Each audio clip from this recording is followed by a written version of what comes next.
Hello bachcho, let's see the question. The question says a solution contains 25% water, 25% ethanol and 50% acetic acid by mass.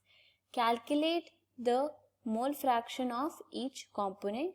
तो इस question में जो हमारा की concept है मोल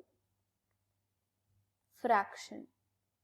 अगर हम सबसे पहले number of moles of water देखें और उसे लिखे Na, तो वो हमारे पास होगा मास हमें गिवन है 25/18, यहाँ पर वैल्यू आ जाएगी 1.4.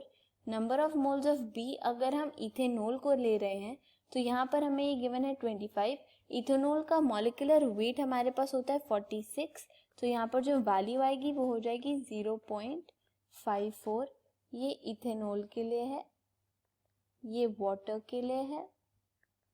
अगर अब हम acetic acid number of moles C ले रहे हैं NC, तो यहाँ पर हमें वेट गिवन है 50 अपॉन जो मॉलिक्यूलर वेट होता है इसका वो होता है 60 एसिटिक एसिड का, तो यहाँ पर हमारे पास वैल्यू आ जाएगा 0.8.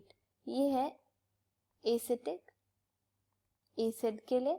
अब अगर हम बात करते हैं मोल फ्रैक्शन के फॉर्मूला की, तो मोल फ्रैक्शन अगर हमें B का फाइंड आउट करना है तो वो होगा mole number of moles of B upon the total number of moles, यानी कि number of moles of A plus number of moles of B plus number of moles of C.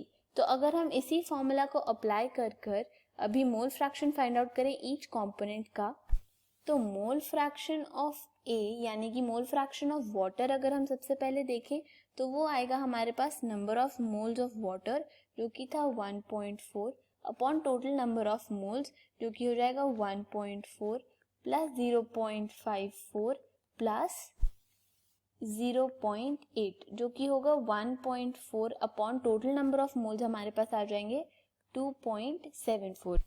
इसकी value हमारे पास आएगी 0.51. हेंस हम कह सकते हैं कि हमारे पास मोल फ्रैक्शन आ गया वाटर का. मोल फ्रैक्शन ऑफ वाटर हमारे पास आ गया 0.51. अब अगर हम नेक्स्ट कैलकुलेट करें मोल फ्रैक्शन ऑफ इथेनॉल, तो इथेनॉल का B हमने लिया है, तो मोल फ्रैक्शन ऑफ B यानी कि इथेनॉल हमारे पास आएगा number of moles of ethanol यानी कि 0.54 upon total number of moles जो कि है 2.74. यहाँ पर इसका वैल्यू हमारे पास आएगा 0.197.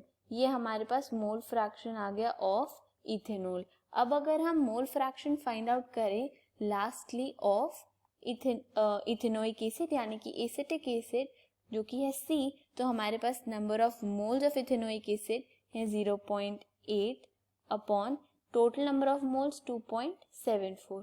तो यहाँ पर इसकी वैल्यू आई 0.291.